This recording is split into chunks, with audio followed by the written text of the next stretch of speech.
Yeah, well, good afternoon, Derek and Kelly. I certainly have some updates to run through, but I just want to give you an idea of where I am. I'm just off Route 76. That is the road that is also known as the Strip. It kind of runs through the heart of Branson. Now, unfortunately, in this shot, you're not able to see a lot of the damage, but just a few hundred yards from where I'm standing, it is extensive.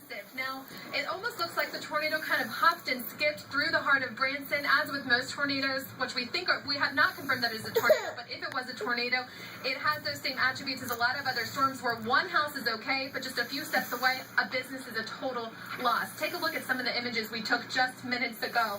Now, Branson Fire Chief Ted Martin says the community here had a 5 to 10 minute warning after the sirens went off. That's a lot in the world of severe weather and tornadoes. Now, we know from talking with hospital officials, the first patient came in around 2 a.m. 33 came in total this morning. All have been released except for one. One person is still listed in critical condition, and that person was transferred to Springfield, Missouri. Now, Kelly, as you said, unfortunately, we have confirmed that 2 fatalities have occurred, one in Dallas County, the other in Berry County.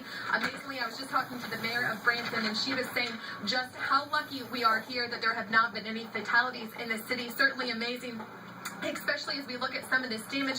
Now, I do want to update you and tell you that the Red Cross just got here a few hours ago. The National Weather Service also has been on the scene this morning. They are obviously trying to determine if this storm was in fact a tornado, and if so, what the scale of that tornado was. The governor, we're told, will also be here later. They said it was an EF2.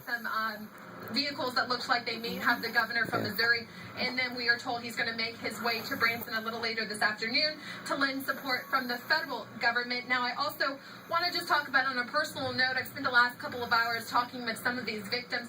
All, of course, the first thing they say is there's no loss of life here in the city. They're so thankful for that. But when it comes to kind of looking at their businesses, some of them are a total loss. They will have to be demolished. It's kind of hard to think in. A lot of these people have lived in this area all their lives. And of course, for anyone, it's hard to see your community look like how it does just a few steps from where I'm standing.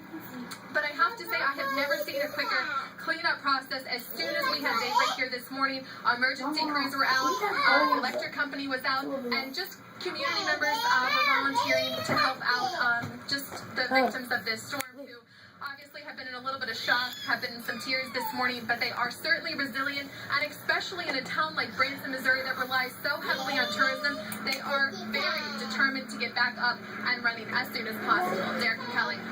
Well, Lauren, I think you hit it there when you said, the fact that there was no loss of life in that city is the most important part. But before